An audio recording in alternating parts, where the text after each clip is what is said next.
ever worried that you might be the cool kid? You wear the latest fashions on top of all the trends? Or have you ever worried you were too much in the mainstream? Always so generic, more normal than your friends? Well, we've devised a test to put to rest your fears. There's no need to panic if you lend us your ears. Tonight you can't sleep easy after all that you've heard. Cause if you like the show, then you're probably a nerd. Oh, Canon, it's Canon, it's all.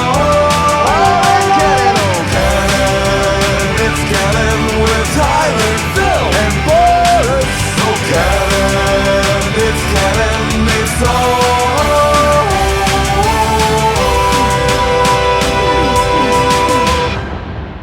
in Canon.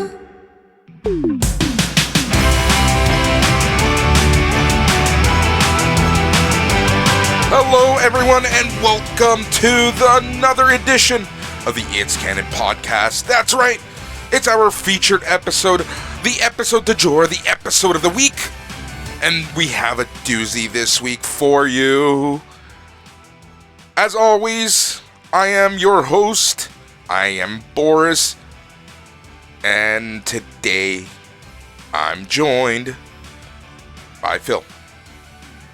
Hello, Boris, and everyone else out there. How you doing?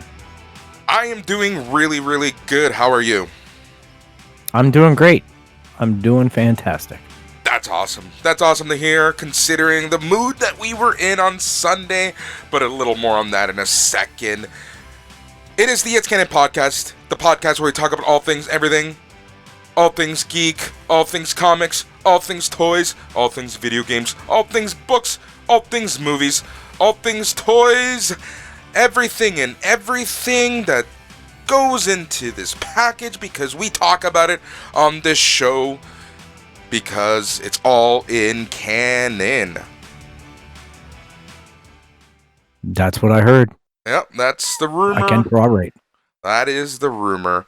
It has been 5 years of doing this podcast, and now we have gotten to the point where we are starting to repeat guests.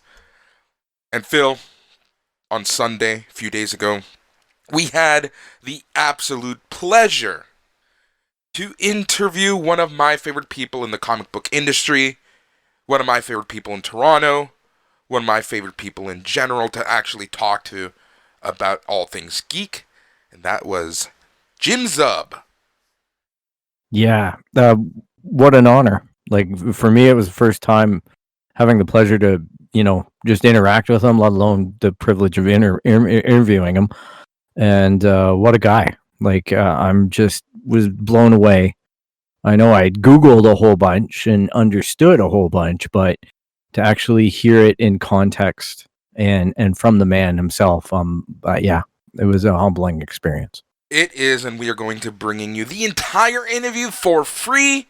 We talked for over an hour. We talked about a lot of things. We talked about his projects.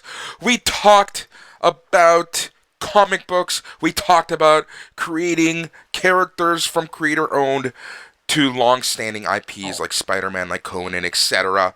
We talked about, project management and the hell that it's been this year in 2020.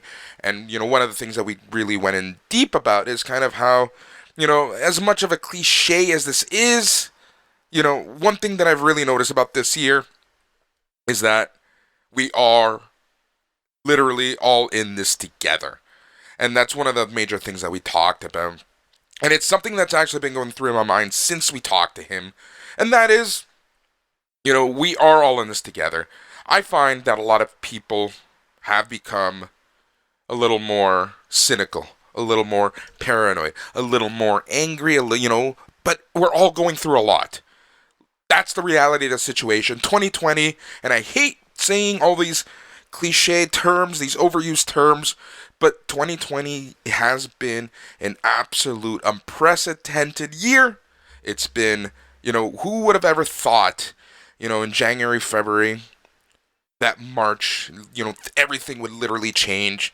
The world would basically stop, and one thing that I have noticed is that while everyone is coping in their own ways, I feel that overall, we've been able to have a lot more honest discussions with people.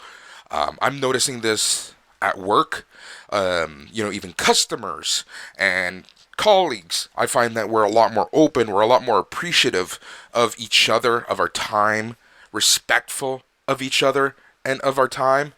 And, the reality is that this year has not been easy for anyone. This year has been harder for some.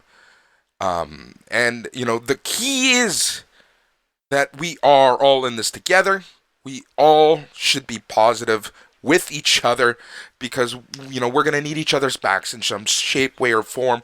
So it's really, the message that I'm trying to get out here right now is, reaching out, checking up on the people in your life, making sure that they're doing okay. And if you yourself are not doing great, I know it's super hard, but reach out to someone. Everyone must have someone in their life. And if you don't have someone, there's so many amazing resources available today where, you can reach out and talk to someone. Because I'm going to be 100% honest right now.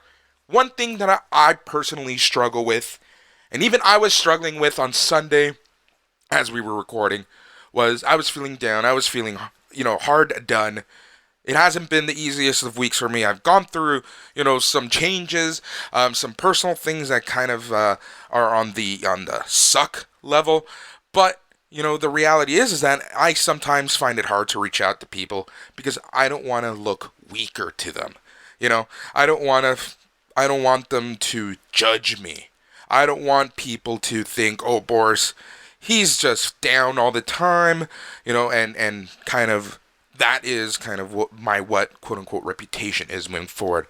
The reality is that I have very great people, Phil included, in my life that I can always reach out to, that I can always talk to, that I can have these really deep conversations with, and it's no judgment, social circles. And I know that, sometimes it feels like you are alone. Sometimes you probably feel like you don't have that person that you can reach out to, but the reality is that you can always reach out to someone. Hell, to our listeners, if, you don't have anyone to reach out to, you can always send us an email, because as I've always said, we are Geek Therapy. I literally brought the show back for this very reason, just so that it gives me something to do to get me moving forward, to get my mind thinking about other things outside of what's happening in this world, because it's more than just a pandemic. We're in a few weeks, we are going to go through one of the biggest elections that we have ever seen, where it's more than just who is president on the line. It's going to be a lot more than just that. I don't want to get into that, but that's the reality, and all these things can weigh you down sometimes. But that's why I brought the show back, so that we can talk about all things geek. We can nerd out. I'm always talking to two of them, the closer people in my life, in Tyler and Phil, to bring each and every episode with you. And honestly, it's been probably the most fun I've had in a really long time, probably since I was originally doing this show. And it's just been a pleasure to do it with someone like Phil, who, for those who don't know, we've worked together on major projects. We've had our ups and our downs. We've worked very hard. We've pissed off some major players in this world. It's a pleasure to always bring this show to you with us. Going back to what I was saying, you can always find someone. There are resources, and like I said, worst case scenario, we're always willing to help. We're always willing to help you find a resource, because we are here for all of our listeners, because we wouldn't be here if it wasn't for all of you. No, I echo that very much. I know you and I have, as you mentioned, been through a lot, and definitely talking to Jim and hearing about some of the struggles and whatnot that he's faced, and some of the efforts that he's had to put into it, made me a little introspective as well, in terms of realizing just how much of a challenge this year has been in terms of isolation. And even, I came to the realization the past couple times that I've gone out, where, especially during the summer when the numbers were down in our region, and you go out and maybe do things a little bit like the old world, but still in the new world context of all these rules that we have to follow, I was getting a lot of anxiety. And that was just off of being around people again. So I think there's going to be a whole second wave, pardon that pun, of anxiety and whatnot when people do get back in the workplace, and hopefully that day comes soon. But in the meantime, you're exactly right. We got to look out for one another, and open ourselves up to that level of not being um shut off from other people and not being judgmental, just sharing yourself and being honest. And I think that goes a long way, because you can smell honesty, right?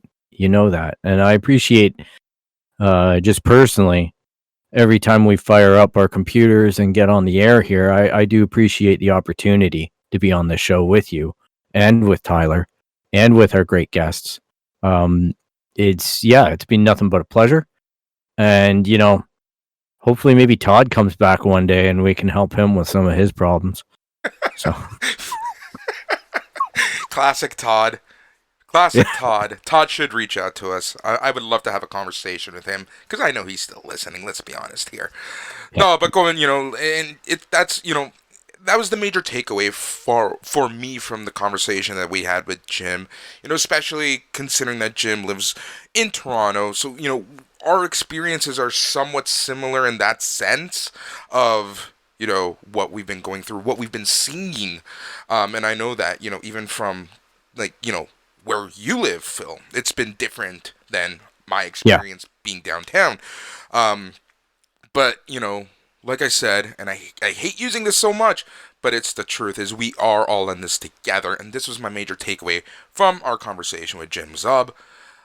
And I don't want to take away from all the other things that we were talking about. He's so insightful, and out of this might even get me in a little bit of trouble down the line, but out of any guest that we've ever had on the It's Canon podcast, out of anyone we interviewed for Comics I Read, Jim Zub is one of those people who are just willing to put himself out there to help you. He has his website, he has his Patreon, where he literally goes step by step in telling you how to create a pitch, how to write a story, what a script looks like, how to collaborate, with artists, with editors, with letterers, and etc. He does a fantastic job of this, because, he wants to help everyone. He wants to give everyone a chance. He's willing to pass down the knowledge that he was given and the knowledge that he's gained over the years. And I think that, to me, that just makes such an awesome human being. And not only is he so helpful, insightful, and just overall smart about the industry, he's just a really cool guy to talk to. Our listeners are going to notice that, you and I barely spoke during the interview. Yeah. He literally covered so many topics. He covered questions that I had written down, and he just I'm like, okay, we're done with this, we're done with this, we're done with this. And it was just really cool. Yeah, and it's great because, number one, he's a great speaker. He's very articulate.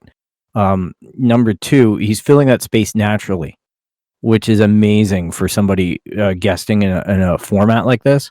It's just, it was an absolute pleasure. I just literally sat back in awe of how much information was coming out, how useful the information was.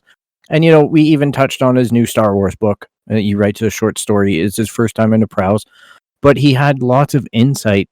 And I wasn't sure if he was going to answer that straight up or not, because it was just an oddity or a curiosity on my end about somehow how that process works. And he was just so transparent about it and comparing it to other experiences with other mega corporations. This guy's just got so much comic book worldly knowledge and writing and just creativity.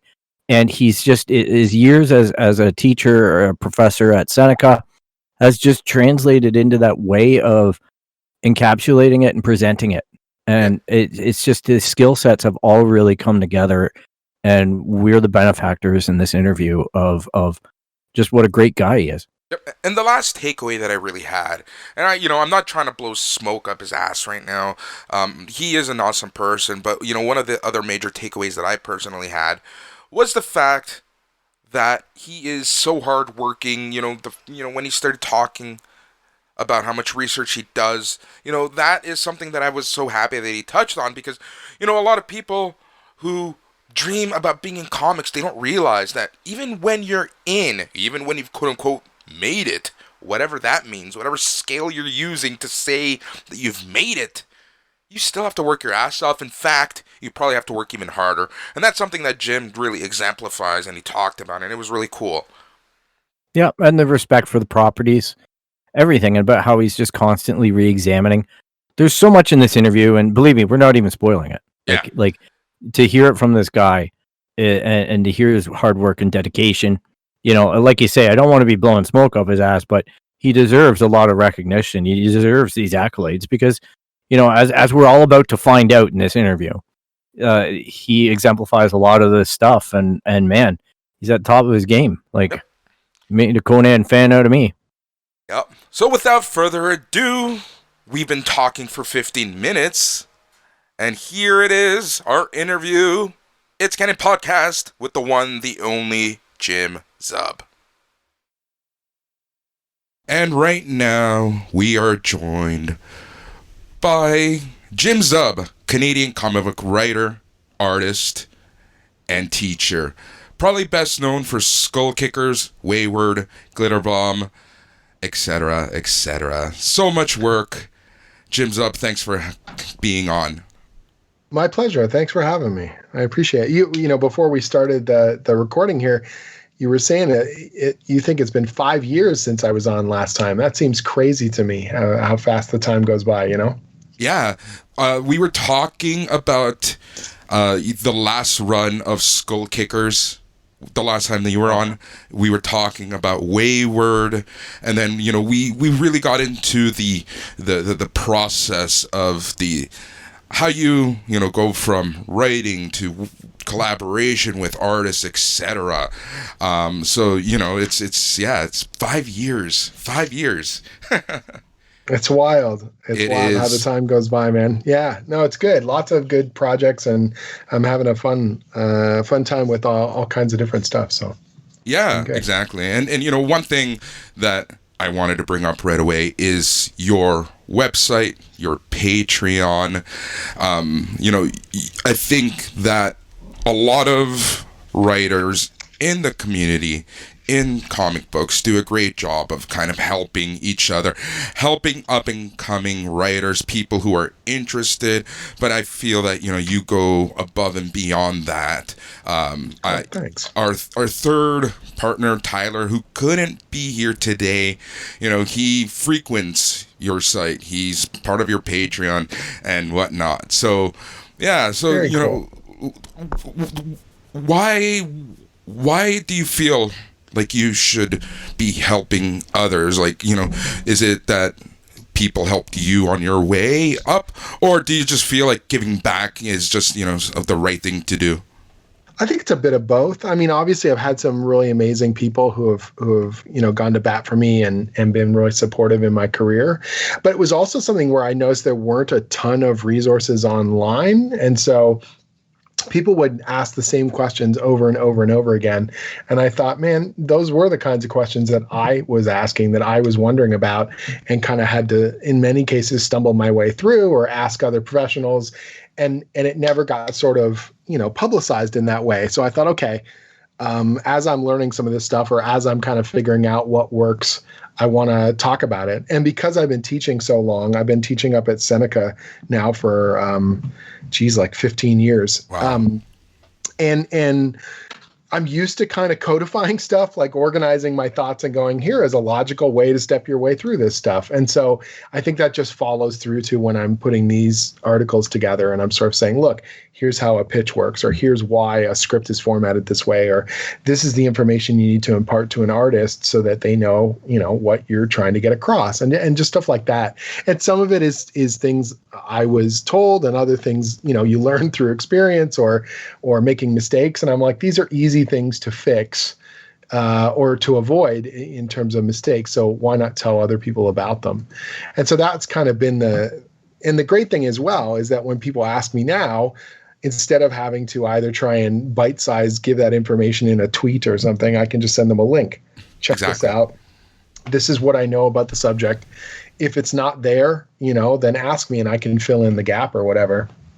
Because I don't think it ever hurts to have more people making stuff. I think it's always beneficial to the community. I think it's really beneficial to comics as a whole. The only way you're going to get better is to make stuff and finish it and learn from it. And then, start again, make more stuff. And it sounds really simple, but of course the execution is the hardest part, right? So if I can give you some pointers or explain to you some of my, experiences, and here's how this stuff actually works or has worked for me in terms of, being published or putting the stuff out there. And that gives you a bit of a leg up so that you're not having to go down the same pitfalls, then so much the better, And I think a lot of misconceptions that people have as well about working with publishers or working with, established intellectual properties like the Marvel superheroes or Conan the Barbarian or Samurai Jack or whatever, like those types of things. I think people have a lot of assumptions. It seems to be extremes. They either assume that we can do whatever we want, or we have no control whatsoever, and we're just like, a robot who has to execute what our masters are told or whatever, which is neither of those things are true. Every project's a little bit different. Every company and editor is a little bit different. You have to learn how to be flexible, and you have to learn what your editor wants and what working process is going to, get you to the finish line with the strongest deliverable possible. That's kind of the job, right? And that's exactly it. Yeah. And so, at the end of it, we all want to make something great. We want to make something that readers love. We want to make something we're proud of and that sells well. That's kind of the universal hope there, right? Yep. And so our job is to tell great stories and to, convince the people in charge that we're the right person for the job, that we're going to deliver on it, and we're going to make their lives easier by doing it in a professional way, right? And it all sounds really obvious. And then when you're in the midst of it, you're like, how do I do this? Like it's it can be a little bit scary and intimidating at times. So hopefully, if I put some of that knowledge online or say, hey, this is what I've noticed, and people find it helpful, or it just, demystifies the process on it, then we're all a little bit better off, And some of that is creator-owned specific, and some of it is, work for hire specific. So there's a lot of crossover there between the two, but there are some differences. And it's one of the reasons why I love doing both. Like, I love having creator-owned work underway at the same time as I'm working on, more of the work for hire stuff, because they're both very different in terms of working processes and expectations and the kind of creative skills that they build up in you, Yeah, for sure. And that brings up something that, I wanted to ask. You have your creator-owned stuff. You also, you've worked on major IPs, such as Spider-Man and whatnot. When you're given an IP like a Spider-Man, how is it not intimidating? I just feel it's intimidating. Yeah. Like right now I'm writing the monthly adventures of Conan the Barbarian, right? Like one of my absolute favorite books when I was a kid. Yep. Means a lot to me to be the monthly writer of Conan the Barbarian. It feels surreal to say it out loud, even after all this time.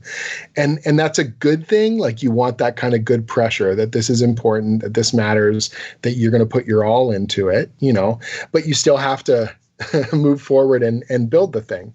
And so I do a lot of research. I try and pay very close attention to what has been done before. And when I'm reading, this is something that I tell my students, and this is something that I think is really crucial. Once you decide you're going to make this your career, you can't be passive about the way you engage with your entertainment. So now, because storytelling is my job, whenever I'm engaging stories, whether that's watching a movie or TV or reading a book or a comic, I'm looking kind of under the hood constantly, like, how does this thing work? Or when a moment is really delightful in a film, it's like a little, switch goes off in my head and goes, why was that so good? You know what I mean? What makes these characters so compelling? Why am I so thoroughly engaged? And so you have sort of two tracks of your brain going. You've got the immediate, I'm taking this in just like anybody. And the other part of my writer brain is constantly going, oh, that was really good.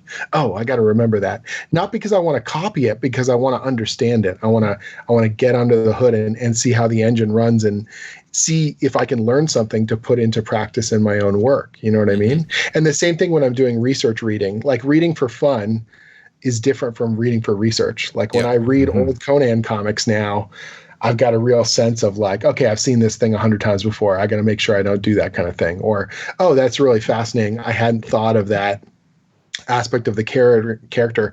Is there something more I can be doing there? You know, or going back to the original Robert E. Howard prose and rereading it and reminding myself what are the qualities in these stories and with this character that meant a lot to me before and mean a lot to me now, and how can I impart those to the reader that isn't just rewriting, you know, what Robert E. Howard did, but just to look at the bigger qualities of it.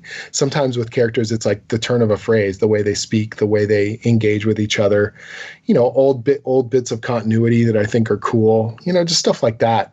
And so you end up having this kind of beat sheet or brainstorming pages of ideas and things. And even if 90% of it doesn't get referenced in the work, it's all going to inform it in a broader way. Or there's going to be that 10% that becomes so crucial that I'm going to use, and it's going to ignite a bunch of stories, you know, as I move forward. And so I tell people, you know, if you're working on one of these established IPs, whether it's the Avengers or you know, Rick and Morty or Dungeons and Dragons or any of this stuff, you got to kind of like marinate yourself in it and be like, okay, not only what is this thing, and even though I know this stuff quite well, just reminding myself, why do I think this is cool? What are the qualities that make it so cool?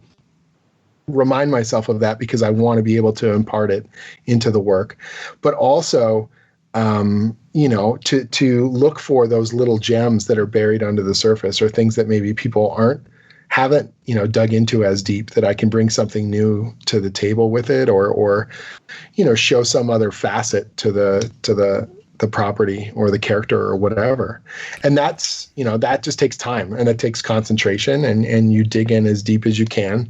My reading list is kind of heinous. Like I've got stuff on my tablet, I got books on by my bedside table, and before I go to sleep at night, I'm usually just chunking through stuff. I've got a little pad of paper there, and if something jumps out at me, I'll just quickly scribble it down and follow up with it the next day, you know. Yeah. You just kind of get used to it as part of your schedule. Yeah. I'm going to write a bunch, and I'm going to read a bunch, and I'm going to write a bunch, and I'm going to read a bunch. You know, I don't watch as many movies and TV shows as a bunch of my other friends because I'm usually working. Like that's the simple truth of it. You know, someone sent around one of these viral lists, and they were like, here are 100 TV shows that have come out in the last, you know, 20 years, and they're culturally important. How many have you seen, like, all the way through? And I was like, I think it was like six of them. And they were pretty common ones, like Game of Thrones and, you know, stuff like that. Like, but the majority of them, it's like I've watched maybe a few episodes, but I haven't had time. Like, I don't get the chance to binge watch tons of stuff on Netflix, and that's okay. You know, I will watch certain things from time to time, but my job is comics and writing, and, you know, that's going to be the majority of my attention anyways. So exactly. And I don't that's think amazing though. Go ahead, Phil. Like, yeah, I mean, sorry, I'm just going to say something. No, it's not woe is me. It's like, oh no, yeah, it's definitely, I can see it being work as well. But I just want to point out really quickly as well, something you touched on, how, I don't know, of a certain age group, I guess, how massively important Conan the Barbarian was growing up. You know, like, and I think like the character is one of the most important literary kind of characters in fiction, right? Like, he defines an entire genre in terms of sword and sorcery. He predates, you know, Tolkien and a bunch of other seminal works, and there are far more Conan stories in comics than any other medium. So as much as the character is a prose character in terms of his origin, arguably he's had the biggest impact via the comics. The comics were the vehicle that led, you know, to the movie happening more so than the novels, right? And so in that way, you know, the comics are central to the character, and he's got such a huge publishing history, and to have even a small impact on that, and hopefully a long and storied one I want to have, but any impact whatsoever, it feels really special to me. You know, last year I got to write a 3-issue story of Savage Sword of Conan, and there was this story I put together called Conan the Gambler, and I kind of thought that was my mic drop on the character. Like, I was just going to tell what I thought was a quintessential Conan story. here are the qualities I think make a great Conan story. Here's the kind of payoff that works. And that you didn't need to know that much about the character to dive in and enjoy it. And if that was the last Conan story I got to write, I would have been, pretty happy. But in turn, it became an audition that I didn't anticipate. I didn't realize that Jason Aaron was getting ready to leave the series. And so I delivered that story, and the Conan Properties people absolutely loved it. And the editor really loved it. And so when they were like, well, Jason's heading off the book, who's our next, writer? Internally, they were like, well, Jim's at the top of our list. And they called me up and offered me the book. And I actually, I took a day or so to decide. As much as you'd think in the moment I would just jump on it, I wanted to, but I was a little intimidated, sort of getting back to your point. How aren't you intimidated? Absolutely. And I just wanted to make sure that I could bring my best to it, that I was going to have the focus on it that I wanted. At that time I was co-writing Iron Man with Dan Slott, and it was a great run. It was a lot of fun, but this was a solo, gig. This is Conan, and this is something I've always wanted to do. So I contacted my editor, Tom in the Avengers group, and I said, I'm going to leave Iron Man because this is, I got to give this my all. And he totally understood, and everyone was great and supportive. And then I turned around and said, okay, bring it on. Let's do this thing. And so that's the kind of stuff that,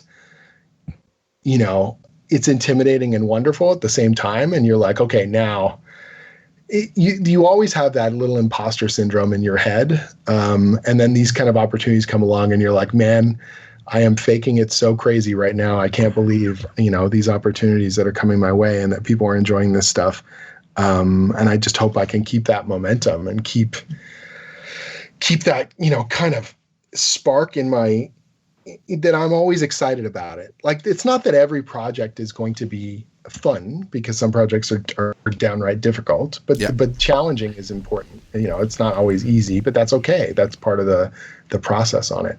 But if I'm not excited about it, or I'm not, pumped to put in that effort, then why am I doing it? Then it's going to show. It's going to show in the final work. It's going to show in the readers can tell if you don't care, if you're not into it. So that for me is such a crucial part of it, is making sure I've got something to bring to the table as much as possible with these books, Oh yeah, no, that's for sure it right there. And I'm not shocked that it took you a day or two to accept, because, I would, if I was in your position, I'd be like, is this really something I want to do? Like, just the lure, the importance of the character. Like, what if I drop the ball or something? Like, my mind would be going a mile a minute. Like, even as you were talking about it, my mind was going a mile a minute. And it's an amazing thing to be asked to do this stuff. And I never want to take that for granted. You know what I mean? Yeah. And so it's important to me. And I've turned down a couple gigs, and I don't publicize which ones, but I've turned down some gigs that I know some of my friends or other people in the industry were kind of shocked about, because I realized that it wouldn't be a good fit. That as much as on a surface level, it might have seemed like I was a choice for it, I'm like, no, I'm not actually going to be able to do a good job, or at that time I was overbooked with other things, and no one deserves to be, sloppy seconds or whatever. And so it's a weird thing to say, to turn down a gig where most other people, would be like, dropping anything to do it. But that's the thing, is that I've got to you try and look at the broader goals of, look, these are the projects I've committed to. And that is a commitment, quite honestly, and it sounds all well and good to take on as much stuff as possible. But if you start screwing things up, those opportunities won't stick around. You know what I mean? Well, that's exactly it. And I think that, you raise a very important point there that I want to, like, anyone who is an aspiring writer, aspiring, creative person, is you can say no sometimes. You don't always have to say yes. It can be weirdly potent, and not that I'm saying you should do it, that you're doing it for strategic reasons, but honestly, it's like, if I'm honest with someone and I tell them I can't give this my full attention, most editors are going to deeply respect that. You know what I mean? And if they want to work with you, when the time comes back around and I say yes, they're going to know that I'm saying yes for the right reasons, and that I'm saying yes because I'm going to give them my attention, my focus, and this is going to be, awesome or whatever. Like that I'm not just saying yes out of knee jerk, whatever, or hey, more dollar bills or whatever. Like, I'm looking at this and going, this is honestly what I can handle. And this year is so strange for that too, right? Because everyone's creativity, I think, is you're distracted in ways we've never been distracted before. Where our attention is being just sort of ground down to the nub. And then on top of that, the industry is going through all sorts of upheaval. So it's a really weird time in terms of that. And I had moments where I thought to myself, man, a bunch of the gigs I was working on were on pause, but there was a small part of me that was thankful because I don't know that I would have been able to concentrate on it anyways, Mm-hmm. So that's exactly it. Like, and you brought up my next point was kind of 2020 and everything, the difficulties that 2020 has brought on. Because just last week we were talking about, Dune being delayed a year. Right. And just how movie schedules in general are being delayed, moved, production halted, stopped on like the Batman and things like that. So we were talking about like, how are people scheduling their projects at this point? How does that commitment look to them? At what point can they start looking for a new gig? Like, it just seems like everything is up in the air. So, from your perspective, how has scheduling 2020 been? It's been weird, obviously. There were moments there where I kind of thought, oh man, this is sort of, I don't know how comic shops are going to endure. For a few months there, it looked really, really ugly. And thankfully, things seem to be sort of shaking out. And in weird ways, the publishers putting out less titles, I think, is also allowing stores to focus a bit more and say, okay, these are the books we can put more, kind of oomph behind, rather than it just being this relentless list of titles being released every single week. So, there are good and bad sides to this whole thing. And that's been, it's been surreal and a little bit strange at times, watching this stuff go through this upheaval. It's been tough in the sense of like, you're trying to schedule stuff out with publishers and everything has this kind of hanging maybe behind it. Like, everyone says, oh, we really want to do this thing. We think it's going to be published at this point. We'll be in touch. And you're like, cool, great. And then weeks go by and you can't even really get mad at anyone because you're like, well, we're all kind of just riding this thing out. We're all just sort of figuring out week to week, month to month, what's needed or how it's going to work or not work, to be quite honest. And so I'm trying to be flexible. One of the reasons why I did the Kickstarter was for that very reason, because it was something that I had complete control over, and I could decide when we start, and I can decide how production goes, and when we were going to launch that Kickstarter and all that stuff. And I wasn't I wasn't beholden to anyone else, in terms of when it goes. And so I knew that no matter what happened, I would have that thing going consistently, for the next few months. And then hilariously, just as we were basically getting ready to launch the Kickstarter, a bunch of my other projects kicked back into gear, and I was sort of laughing like, well, I guess I'll just do it all. That's fine. We'll do it all.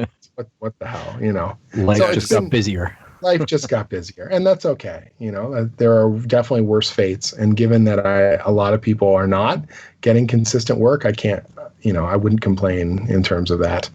It is what it is. But yeah, it's been a really, really weird year. My kind of releases for the past, I guess, probably 4 to 5 years have been really on the up and up, like more issues coming out almost every year.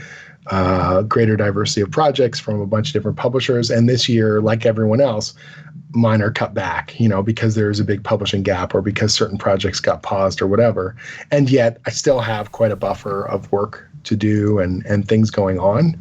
So like always, the freelance writing thing is partially about what you get scheduled and partially about what you make for yourself. Yeah. And I think that's a big part of it, and understanding that these two things are a constant, and it doesn't matter at what point of your career you're at, you're always going to have those kind of fluctuating as you go, and try not to freak out and, keep that stuff moving forward.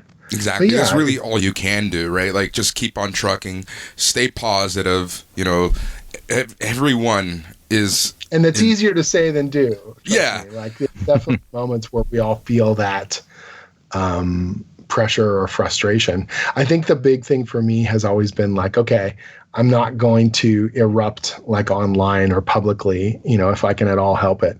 Like, if I'm frustrated or things are driving me crazy, and they definitely do at times, you know, call up someone I like or one of my friends or someone I trust and vent to them rather than just being like, hello, internet, let me, let me ignite a tornado. Like, it's just not my style. So Exactly. That's probably advice we could all take. yeah. And there's times where I need to hear it too. Like, my wife is definitely a steadying force where I'm, you know, on the cusp of hitting post on something, and she's like, what do you think that's going to do to improve the situation? And I was like, no, nothing. You know, it's just this weird. Yeah, you'll get that a little adrenaline rush, and then it'll all just be a huge pain in the ass. We're like, let's not do that. Yeah, oftentimes it's literally like throwing, you know, gas to the flames, and you just make things so much worse. And, you know, if you take a step back, breathe, think about it, chances are, like, what you're going to post, that shitstorm, like, it's just not worth it at the end of the day. Yeah, and you know, I get it from the point of view of, like, you know, social media is a varied beast, and it can be really potent, particularly if you're funny or you're engaging on that level. But like, I just find the online endless arguments, I can't do it. Mm-hmm. I'm exhausted just thinking about it. It's like, okay, you know, the people that are getting into those arguments, they're not good faith arguments where people want to be convinced or they literally just want to have an outlet to get angry at you and you at them. And I'm like, yeah, no. I'll save my energy for something else. It's really not worth it sometimes. So, going back, you brought it up. Sure. We'll talk about it. Kickstarter, Skull Kickers, 10-year anniversary. Congratulations, by the way. That's awesome. Yeah, it feels so surreal because, you know, although I had done some comic stuff before it, Skull Kickers really kind of ignited my writing career.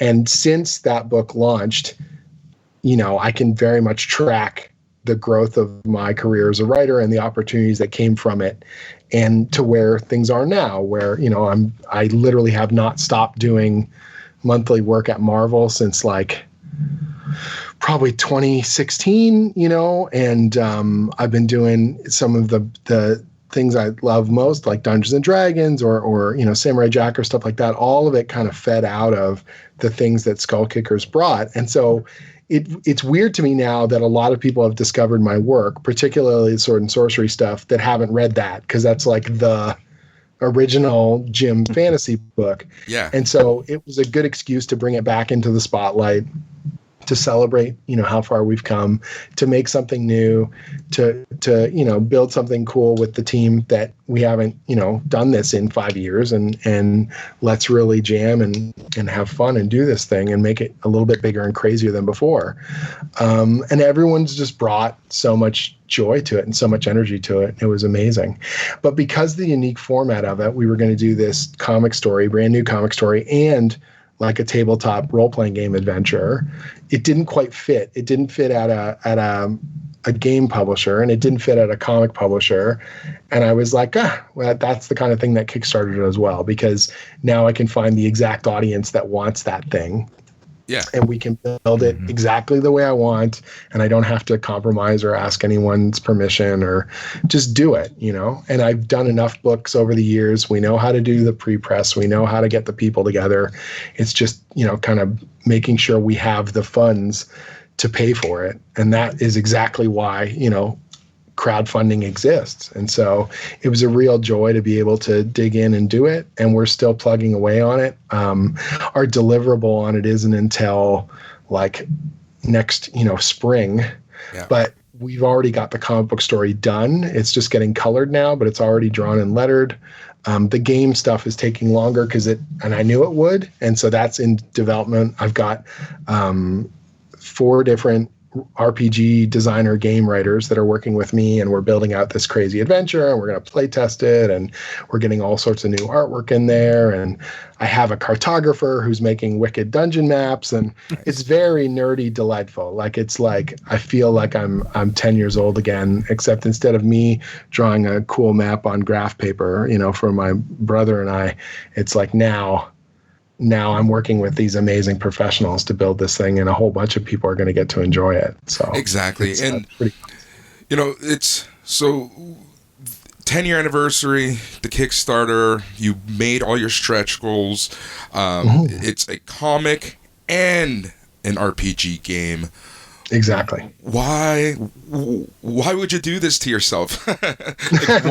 Why did you decide to? I mean, it's a lot of both? extra work, that's for sure. Tabletop role-playing games, particularly Dungeons and Dragons, but gaming in general, has been so formative. And although Skull Kickers doesn't reference RPGs specifically, spiritually it carries a lot of that ridiculousness, like the dumb stuff that happens at the table with your friends, that manic kind of energy that comes out with the dice rolls and with the stupidity of friends all jamming together, that improv kind of quality very much is at the heart of Skull Kickers. And Skull Kickers is kind of like a love letter to Dungeons and Dragons and Conan the Barbarian. And the weirdest thing is that now in my career, I'm working on Dungeons and Dragons and Conan the Barbarian. And so I just thought it was the right kind of celebration to really bring it back to that source and make a tabletop adventure along with the comic. And thankfully, I've got a bunch of people who do this professionally for a living, so they can sort of channel my, fire hose of stupidity and make it, make it actually playable and super fun and all that kind of stuff.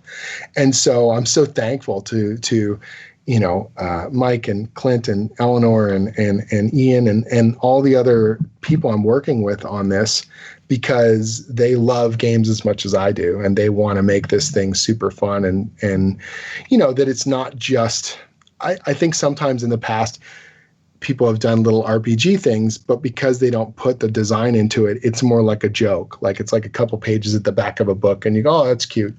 But this is like, no, this is a real playable adventure. It's going to be totally viable.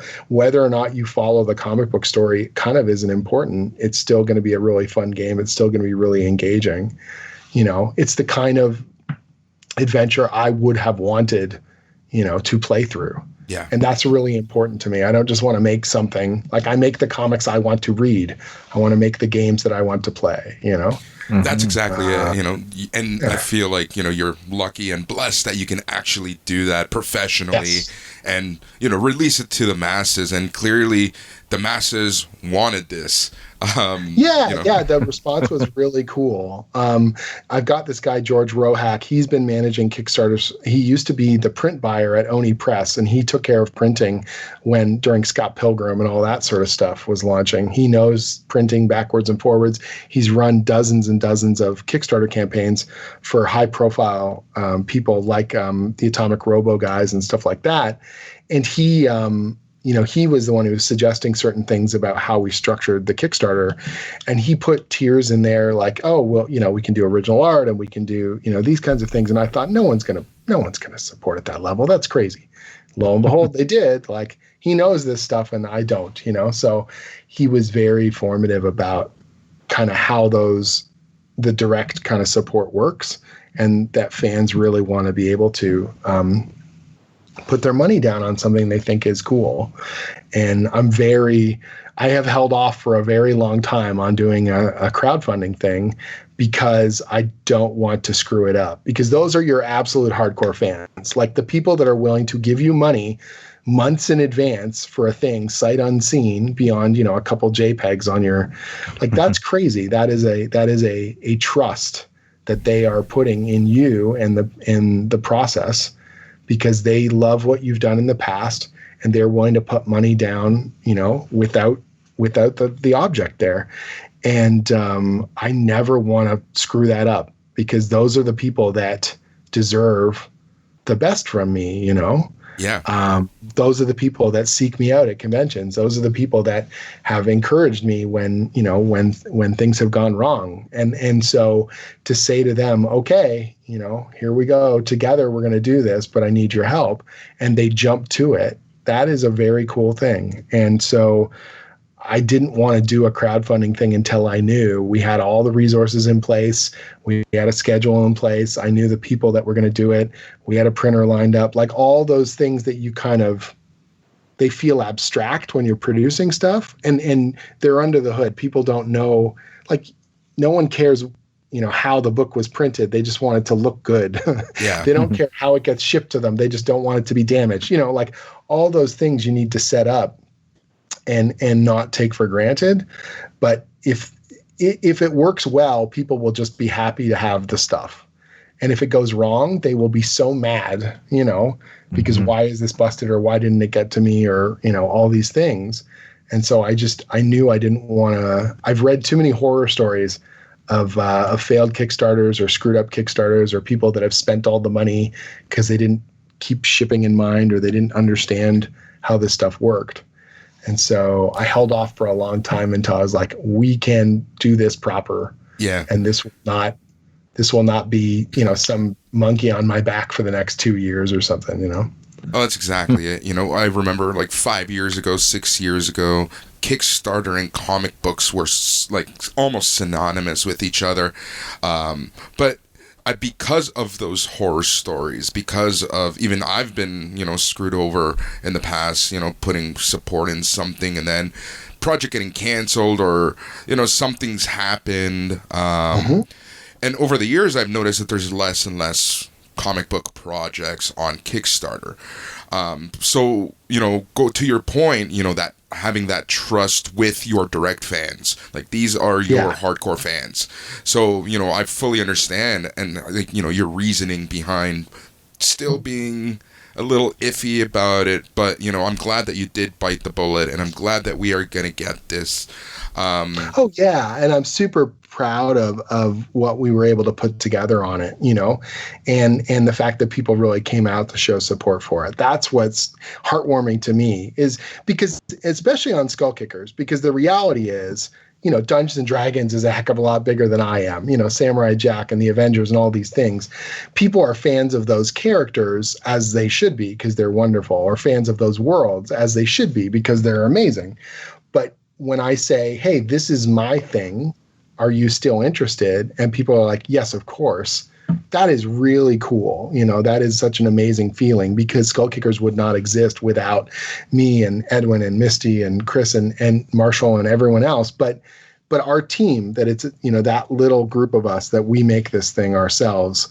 And that's why it exists. And you like that, It's like, same with Wayward, when Steven and Tamara and I made Wayward, it's like, that is our own thing. And so when we had a great, readership that was following along, they're not reading it because I was, writing Thunderbolts. They were reading it because they wanted that story. And that is very, very cool. That's exactly what it was for me. Like, Wayward to this day is still, top 5 books in the past 10 years that I've read. The entire series was awesome, and I really loved it. And it's just like you were able to merge fantasy and anime and, really get down into these characters, and that's why I really loved it. So, naturally, I'm going to ask, do you foresee more Wayward down the line? Well, I guess the 10th anniversary of that would be 2024. No, it's hard to say. Like, I know Steven and I have talked about doing another project together, and I think he would, so I don't know if we would necessarily go back to Wayward, or we would just make something in that style in terms of what we love, with so that we could channel off into other areas as well. It's weird, because on the one hand, I would love to do more, but I like when stories have endings. Yes. You know what I mean? I like having a beginning, a middle, and an end. And Wayward has that very strongly. That doesn't mean there's no opportunity to do sequel stuff, but I don't want it to feel like we're, you're just trotting out the same stuff again. Like, we got to make sure we've got something cool to say, you know? Yeah. And that's where it might be like, what if we got the same creative team together, but we did a different story? So it's the team that brought you Wayward is now doing something here. You know, that could be a cool potential thing. I don't know. It's something that we sort of talk about off and on, and I'm trying to sort of solve. You know, same thing, like Max Dunbar and I are doing Stone Star over at Comixology. We're having an absolute blast on it. It's a space fantasy series, create our own book. And we're already talking about what we want to do after Stone Star. Like, we want to do another book together. And that's a really cool feeling, because it's like, for me, it's going to be, it's not Stone Star, but we're continuing the same team with the same kind of momentum and the same cool, you know, camaraderie that we have, right?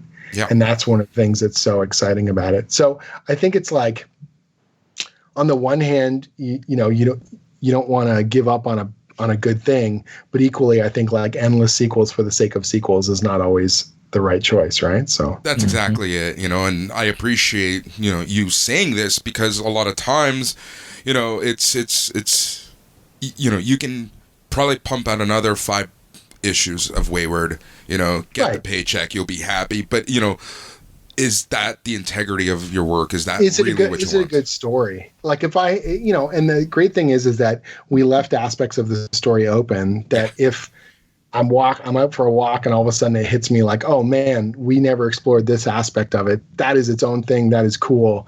We got to do it.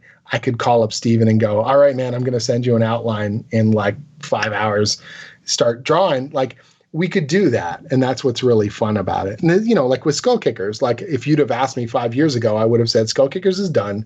I'm really proud we did it. It's got the ending that I want.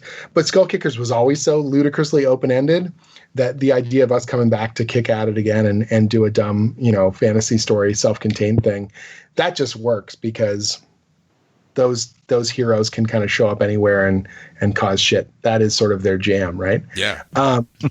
And in this case, we wanted to do the story in the Skull Kickers 10th anniversary is called Caster Bastards and the Great Grotesque. And it's basically about a magic school. So we get to riff on a whole bunch of kind of Harry Potter stuff and other magical isms and sorcerers and spell casting and things that we never really dug into in the series. And we tore into and bulldozed a whole pile of fantasy tropes in Skull Kickers, and that was one area we never really went into, because the characters aren't wizards.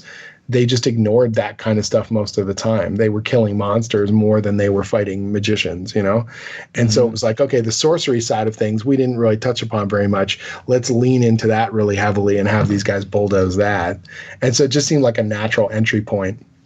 And then because we had this magic school as a location, that became the location for the dungeon. That became the adventure that we could build, is here's this insane magic school that's full of weirdos and effed up monsters and all this stuff. Yeah. And now you can play it. You can play through that place, and you can attempt to graduate from this psychotic school with its rules that make no sense and its characters that will drive you bonkers, you know? And that became like it sort of fed itself, you know, in this wild windup of ideas. So that's awesome. Yeah. So, you know, we've been talking a lot about a lot of the projects that you've been working on. I kind of want to jump a little bit into the industry in general. You know, you've been around for a really long time. You've, you know, you're celebrating anniversaries. And I have the scars to prove it. Exactly. And you're still here. You're kicking. That's right. You know, how have you seen the comic industry change? Obviously, it's gone through changes. It's had its ups and its downs, and right now there seems to be a big question mark. How do you foresee, you know, the changes that you've seen, and where do you see the industry going in general? I mean, everyone wishes they had a crystal ball and could tell you what's going to come next, because it feels like all of media is up for grabs. You know, movie theaters are in question. You know what I mean? Regular book distribution is in question. Retail stores and malls are a big question mark. And so comics are definitely feeling those kinds of crunches and changes. I'm not worried about comics as a medium. People love comics. You're going to see more crowdfunding, more creator-owned stuff, which I think is great. You know, these big creator-owned launches over the past few months, stuff like, you know, Donnie's crossover or you know, James Tinian's Department of Truth and stuff like that. Those show that people are still hungry for cool ideas and big launches. But I think you're going to see more people going straight to, the fan base, stuff like what Scott did with Noctera and stuff like that. You're going to see more niche kind of markets growing out of this. Web comics and the internet has been transformative to the industry, and crowdfunding has been transformative to the industry, and that is going to continue. And you're going to see more traditional publishers looking at those outlets as a way to absorb some of the risk and the costs. The first few times I saw what I would consider big companies using things like Kickstarter, there was a slight revulsion, like, hey, you're not supposed to do that. This is supposed to be for the little guys. But the industry decided that was viable, that you could fund a video game, that you could fund a film project or a documentary or, whatever, in ways that you wouldn't have seen previously. And so I think that's just going to be more and more of the case, that you're going to need to appeal to a direct fan base more, and you're going to need to convince them that this is worth putting money down on, which is good and bad. I think that there's something to be said for the traditional publishing model and their ability to put, stuff out in front of people. But if people can't go to stores, it's a little hard to browse, so you've got to find the direct hardcore. But it changes the game. It changes the way that people look at marketing. It changes the way that people look at proposals. It changes the risk that they're willing to take and the budgets that they're willing to put into these projects. Creators have already become marketers. Like, it used to be that only the PR team would worry about sending out previews or drumming up interviews or things like that. And now it's like every creator's got to be beating that drum or got to be putting stuff out there, social media expectations and that kind of stuff, and that for better or for worse, you are somewhat representative of the companies you work for. Like, I do a lot of work for Dungeons and Dragons, so when people know that I am not the official word of Dungeons and Dragons, but if I were to do something extremely embarrassing to Wizards of the Coast, there would be words there, in Marvel Comics or any of these companies. And so it's a weird kind of thing now where we're all in this symbiotic relationship of, I benefit Marvel and Marvel benefits me, and we're all trying to promote stuff, but still be ourselves, at the same time. That I am not Marvel, and I can be a cheerleader for Marvel, but that doesn't mean every movie and TV show is my favorite. And, I don't need to be a mindless automaton. Yeah. But by the same token, I'm also not going to go out there and shit talk, exactly the people who are paying me and hiring me. That's not wise, right? So there's a weird balance there, That's exactly it. It's a fascinating time, man. It's like I would love to know that stability is coming and conventions will be back and everything else. But in the grand scheme of things, that feels so far down the priority list for the regular, the general public. You know what they want to do? They want to be able to go to a grocery store and not be scared. They want to go to their day jobs, get on a bus and ride the subway, and be concerned that it's going to be a health risk. They want to see their families. And so I'm in that same boat too. And so industry stuff is, like, on the one hand, very relevant to my day, but recontextual the bigger picture of, what we're all kind of going through. And that's the weird part of it. So on the one hand, I'm thrilled that I get to do this stuff, and I am still doing this stuff, that I get to do a crowdfunding project, that I get to, work with these publishers and these artists and collaborators. But I'm also trying not to be so navel-gazing about it that it's just like, well, comics, that's the most important thing ever. It's like, no, we've all got a lot more on our plates right now. It's led to some fascinating conversations with editors. Yeah. Like, as much as I feel like I'm closer to my editors now than I was before the pandemic, because we're having these very real conversations. We're having conversations about fears and depression and productivity, and everyone's giving each other a bit more breathing room. Like, I would never have dared to say, like, yeah, I don't know if I can get that to you Monday, not because I didn't think the editor liked me or whatever, but but now everyone's kind of, frayed at the edges, and you're like, hey man, I'm struggling right now. Can we jump on the phone and just talk? Yeah. Like real human beings, not just story vomiting machines, like, and it's been kind of nice in that way. Trying to see a silver lining in all this weirdness, right? But I think it means we're also not taking stuff for granted. Like when conventions come back and when travel comes back, I think you're going to see a lot of it, but you're also going to see people really relishing the experience in a way that they maybe had forgotten. Because you didn't know what you had until it was gone, right? That's exactly it. I talking to a lot of creators and artists and writers, as much as they love conventions, sometimes it's like the hardest part of, the job, just grueling days and whatnot. But I kind of feel like once they're back, we're all just going to be like singing Kumbaya and just be so happy. Yeah. I mean, those first few shows are going to be so surreal. Yeah. Because, I was doing at least 12 to 15 shows a year, and only 2 of them were here in Toronto. Yep. And so it was like, man, oh man, I was traveling all over Canada, all over North America and internationally. And that was just the norm. Like my family got used to, oh yeah, Jim's going to be gone for Canadian Thanksgiving because he's got New York. He's going to be here, and you could chart, I could build my year around, okay, we're in between C2E2 and, like San Diego, and they were these milestones you would get to every year, and that was kind of fun, but kind of crazy. And now all of a sudden you step back and you go, whoa, there's nothing. They're not happening. And the online convention stuff is fine. And I don't mind doing panels and YouTube, whatever, but it's not the same, of course. No, it's far from it. Do you feel that because there are no conventions, are you closer or further than you are with like your core group of fans?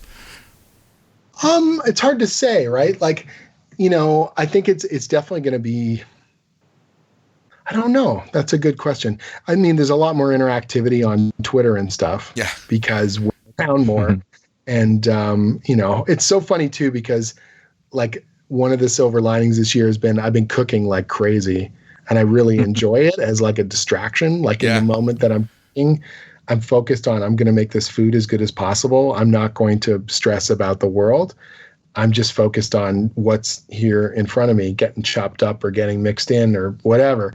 And I start posting food photos on my Twitter. And now there's like a subset of people who are like super excited about what I'm cooking. And I'm kind of laughing because I'm thinking to myself, you came here for Marvel superheroes and Dungeons and Dragons, and what you got is like, hey, check this fresh pasta I just whipped up, But it's good. It shows people that I'm more than just whatever the product, like I'm a human being, and here's a bit of my life, I guess. And we're all kind of going through it, And so there's something kind of fun about that aspect of it, that we've been having these little conversations about marinating, meats and stuff, like whatever.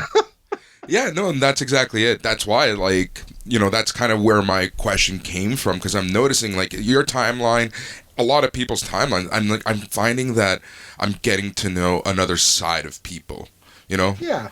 Some people, understandably, it's very political right now, and I totally understand that.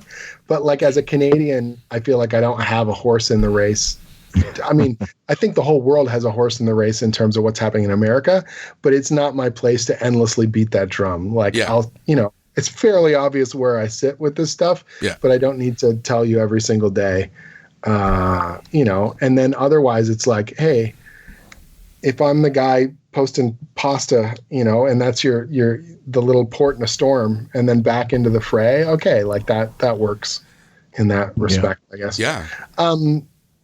Yeah, it's been kind of nice in that way. I've had some really good conversations with professional friends as well. We've jumped on Zoom calls or phone calls, and that's been really heartwarming because you get that shared sense of purpose. And we had that at conventions, but usually it would just be refined to like, bar con. Like you go to the bar after the show's over, have a beer, and someone slaps you on the back and you have a quick 5-minute conversation. And now we're having these like more involved calls and you realizing, yeah, we're all kind of going through the same stuff, or we're all sort of struggling with the same sort of feelings. You know, and editors too. Like I said, I think that's been sort of surprising, because there was always a bit of a divide where it's like, well, editors don't want to tip their hand too much because people want a lot from them. And I've been on that other side of the publishing thing when I was at Udon. Yeah. It sounds weird, but you have to have a distance. You have to have a force field up, because people want jobs, and you are the person that controls in many cases who gets those jobs. And there's only so many positions, and you're trying to get the work done. And so you have to put a bit of distance between you and the people you work with, although you can be friendly, although you are in many cases friends after a certain point. There's also a difference there in terms of the responsibilities, right? And I think a lot more people are kind of letting down those barriers and just going like, man, stuff's rough. Like, I don't know how I feel or what we're going to do. And you're like, yep, I'm feeling it too. Yeah. And there's that common bond of we're all kind of riding it out. That's exactly it. It's such a cliche, but the reality is we are all in this together. Like, you know. Yeah. Yeah. Yep. Absolutely. So absolutely. One thing I wanted to bring up before we let you go and enjoy the rest of your day is The Empire Strikes Back. From a certain point of view. Yes, that is a really cool project. I don't know. So I'll explain what it is to your listeners. So they did this book a few years back called Star Wars from a Certain Point of View. And essentially they took A New Hope, because it was the 40th anniversary of episode 4. And they had a bunch of writers come in and do this anthology.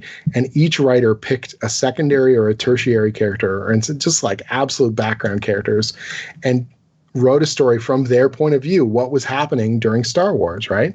So, you know, if you're the guy working behind the bar at the cantina and this, you know, Han Solo just blew away Greedo, and what does that look like? What is your day like having to clean up the mess, you know? or when the old man Jedi and the farm kid come walking in, and all of a sudden the lightsaber comes out and our guy's arm gets cut off.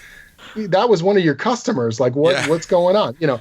And so there was a really fun aspect where they were giving these very small characters life, and they were really rounding them out, or some of them were funny and some of them were poignant and some of them were strange, but they were all very entertaining. And so I was approached to do one for the new one that's coming out in November called, Empire Strikes Back from a Certain Point of View. And so there was this huge list of characters that they are in the film, and different authors were sort of grabbing their favorites and what may have you. And then some people were suggesting absolutely bizarre, obscure ones as well, you know, that are in the film. Droids in the background and, you know, random alien dude number 12 or whatever walking down the hallway. And originally I was going to do the creature that's called a dragon snake, the thing that eats R2-D2 in the swamp and then spits him out. Yeah. And I was going to do a whole story how it was like going about its day looking for food, and all of a sudden this giant garbage can, you know, gets in its way, and it's going to try and eat this thing because this is its big prize.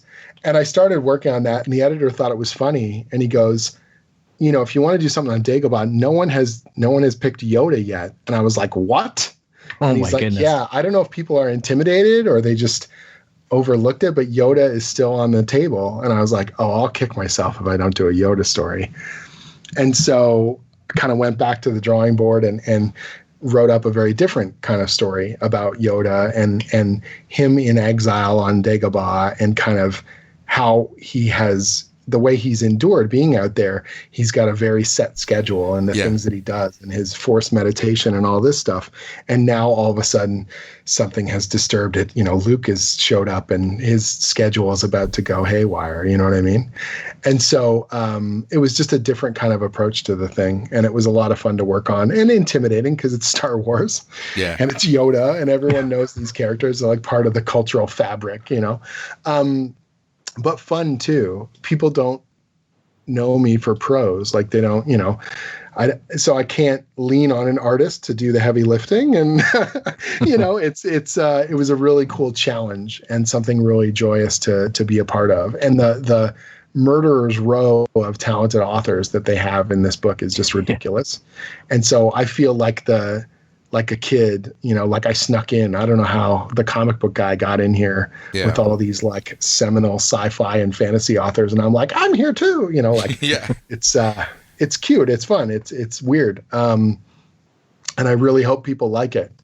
I had one of the funniest things, one of the fans, Star Wars fans, obviously intense, a bunch of them don't know my work. And people are messaging me and they're like, who's going to read your story in the audiobook version? And I was like, oh my God, there's going to be an audiobook version and someone's going to read my, what? I mean, of course they are. But I hadn't thought of that. Like it wasn't at the front of my mind, right? Yeah. So now I'm like really excited. First day of release, I'm going to get the audiobook and I just want to hear someone trying to make my prose sound epic and awesome, That's That'll awesome. be cool. Yeah. It's funny, myself as a huge Star Wars fan, I know that I'm going to be buying the book multiple times, right? Like there's going to be the Audible book for the audio part, and then I'm going to need to put it on my shelf behind me, right? Like of course. It's just one of those things because these things are canon as well with the last book identified that. So I'm just wondering, I had two questions regarding it. Sure. The first one being the work with, I guess, Lucasfilm. Is it just you're allowed to write whatever you want and then it just gets proofed? Like they go, yeah, we're good with this. Well, you go through an approval process, and this is true of most IPs that you're working with. Right. And so you will put together an initial proposal, and no one wants your time to be wasted or their time to be wasted. So you try and put together this outline that says, here's the broad brushstrokes of what I want to do. Here's what I think is, going to work. And then they'll come back to you with questions if they need clarifications, or they might say, this works, but watch out for this. Or in some cases, they might say, this doesn't work at all. We have other plans, and so you're trying to kind of get one past the goalie, like you're trying to figure out what they need and what they want versus what you need and what you want. And in some cases, that works best with a formal kind of email proposal. And in other cases, it's a phone call, Right. It just depends on the editor, depends on the project. You also change those relationships. Like at Marvel, I started off doing these very formal proposals, but once you've worked with the same editor for years, now we'll just jump on a call and I'll be like, we're going to do this thing. It's going to be crazy and it's going to be very poignant and emotional. And then he's like, yep. Because they know. Because they trust you at that point. They trust me, but I wouldn't do that with Star Wars because I haven't done that before. So I have to be much more convincing, in my formatting and all that.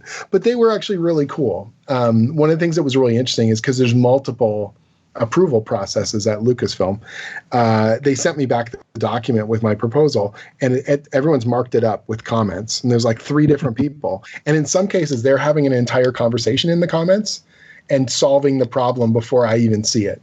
So someone says, is this okay that they're doing this? And the other person goes, yes, it's fine because this. And the other person goes, oh, okay, I didn't know. And literally, I'm reading these comments in my own proposal. And I'm like, well, I guess I'm okay, or this is working. But they're not always, so they have multiple kind of processes and multiple people involved with it. Yeah. But part of my job as a storyteller is to communicate. And that is not just communicating on the final printed page, but communicate to my editors, communicate to the publisher, communicate to the people in charge that this is worth their time, that this is worth their money and their investment, So it's particularly when it's something off the beaten path, like you're trying to convince so I'm doing the Stranger Things and Dungeons and Dragons miniseries, Dark Horse and IDW, plus you have Netflix and Wizards of the Coast. It's 4 different companies involved. All of them need to agree on what this thing is going to be. So part of it is getting on a phone call, and my exuberance and my excitement and my confidence has to show through. Like, this is going to work for these reasons. And here's, I can handle any question you throw at me. That's how I know, this is going to work and whatever. And you get them to buy in, mentally, emotionally, whatever you want to call it. This is going to work. And then the small stuff can get worked out. But if they don't believe up front, then it's just going to be a nightmare all the way through, Yeah. Now, the other thing I was kind of curious about was, how different was it to go to prose versus writing for a comic or even writing for Dungeons and Dragons? It's incredibly hard, actually. I've done a minimal amount of prose, and I don't consider myself a prose writer. And I realized how much I was used to having a conversation with the artist, that I was describing visual things to them and pacing things panel to panel in a very specific way that is how I like to tell stories, and I didn't have those at my disposal, and I felt exposed, like, oh, I'm a fraud. I can't do all my tricks, So, but it also became kind of a really potent thing to kind of go, okay, you gotta make new tricks, gotta build new ways of doing things. I like doing pretty short dialogue bursts when it comes to my comic writing, and that's true here as well. I noticed in the prose that I tend to have short little paragraphs, quick little descriptors, and try and create a sense of momentum. I'm not going to write a massive 7-sentence heavily poetic kind of prose. That's not the way I tend to work. I'm a little punchier and a little bit quicker as I go through it, but that feels more like me anyway. So it was a neat challenge. I don't know if it's something where I'm going to immediately line up and go, great, now I'm going to write a whole, 100,000 word novel. But it was a cool thing to be able to do. And when I sent that first draft in, my wife is also a writer and she does more prose stuff. So it feels super weird too, because there I am, like I don't belong here. And I'm like, hey, you want to read my prose story? And she reads it. She said, no, it's fine. And I'm like, fine or like good? Because it's, you want it to be great. And she gave me great feedback and it was really awesome. And then I send it into the editor. And, again, the imposter syndrome, you're waiting for them to send it back and go, no, Jim, we wanted you to write. Like, I don't know what this is, but we wanted you to write a story. This is just, what is this? But of course they came back and they were very nice. And in and amongst the comments from Lucasfilm, there was a couple really nice compliments in there as well. And I was like, oh, thank God, Yeah. I fooled them again. Good stuff. It's got to be intimidating though. Like to think that you're writing Yoda. Yeah. That's got to be just absolutely. But I'm intimidated writing Conan the Barbarian, and I was intimidated putting words in Spider-Man's mouth or Captain America. It's the same in that sense that you're always feeling that slight bit of, all right, buddy, don't mess this one up. Let's make not that I ever think to myself, these don't count, but those ones feel like extra tightrope. Gotta really walk it finely.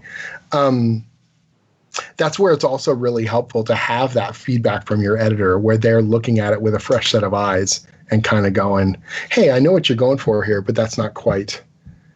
Or explain to me why you went this direction. And just the act of explaining it, you're either going to realize it's the right choice or let's make this better, And I think people get afraid. They think that editors are like the enemy, like they're trying to stop you from doing what you want to do.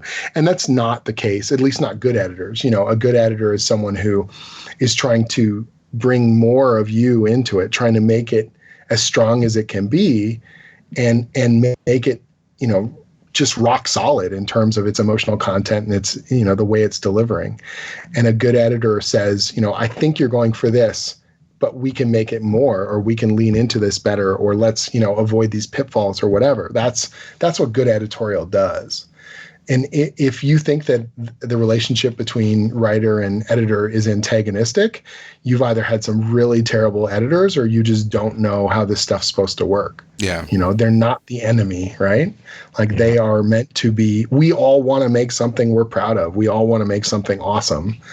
This person does too. If they are fighting with you, then something has not been communicated earlier on in this process, because they either don't understand your goals or they don't, agree with them. We've got to come to a common ground. Otherwise, this thing's going to be just nightmare fuel all the way to the end, Exactly. Yeah. All right, Jim, thank you so much for joining us, for chatting My with pleasure. us. Let's not wait another 5 years to do this again. Right? But let me go down the list of things. So Conan the Barbarian number 15 comes out October 21. Mm-hmm. You have the Stranger Things Dungeons and Dragons number 1 arriving November 4th. And The Empire Strikes Back from a Certain Point of View is on sale November 10th, and that can be pre-ordered now. Yes, all three of those. Good, awesome stuff. Thank you so much. Thanks so much. Thank you. It's like, again, absolutely a pleasure having you on the show. We really appreciate you taking the time to talk to us and to shed the insight that you have. It's just absolutely fascinating. Our listeners are going to love it. Awesome. Thanks, man. Well, awesome. Keep reading. It means a lot, and I deeply appreciate the support. So all the best to you guys, and stay safe.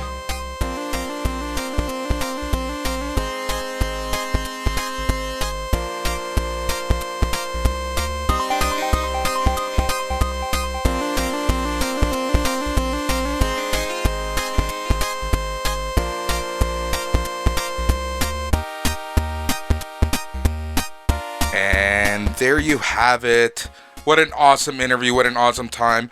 You know, I couldn't think of a better way to spend a muggy, shitty Sunday afternoon than talking to Jim Zub. You know, one of my favorite people to have on this show. And hopefully, like I said many times, we can have him on a lot sooner than 5 years down the line. For sure, man. For sure. It was a great time. I was really impressed with the whole experience, the whole getting to chat with him. Just amazing. Yep, exactly. And there you go, everyone. That is our featured episode for this week. I really wanted it to focus on the awesome interview that we had with Jim Zub. We have a lot coming over the next few weeks. On Sunday, we will be releasing another news episode. And then next week, there's a show coming out on Disney Plus, which I know Phil's excited for, which I know I'm excited for. And hopefully we can have a guest to talk about all things Mandalorian, all things Star Wars. That's going to be a fun one. Yeah, it's going to be good times. Yep. And some of the things that we're going to be talking about on Sunday, we're going to be talking about Netflix and why the fuck they love canceling shows after one season, because more cancellations were announced because it's Netflix. So we'll talk a little bit more about that. Phil, tell our listeners how they can get a hold of us. Certainly. You can find us on the interwebs at www.itscanonpodcast.com. You can hit us up on Instagram, Twitter, Facebook at It's Canon Podcast. You can email us at show@itscanonpodcast.com. You can subscribe via Apple Podcasts, Spotify, Stitcher, Google Play, Podbean, anywhere you find podcasts, you're going to find the It's Canon Podcast show. Heck, even Amazon if you can get it in States. If you like what you hear so far, make sure you never miss a show by clicking the subscribe button. And basically, you know what? It's made possible by listeners like you. So please subscribe, leave a comment, leave a review. Let us know you're listening because we know we hear you in weird, fun ways. That's right. As Phil said, it's the It's Canon Podcast, the podcast where we talk about all things, everything. We talk about everything geek, we talk about everything in comics, we talk about everything in movies, everything in video games, everything toys, everything and everything. Sometimes we'll even reach out, talk about sports. And you know what the best part of it all is, Phil? I'm hearing that I heard someone, maybe at Lucasfilm, got signed off 3 times, that it's in canon. That's right. It is the It's Canon Podcast. I'm Boris. He's Phil. Thank you so much for listening. We'll be back in a couple days. Be good to one another out there.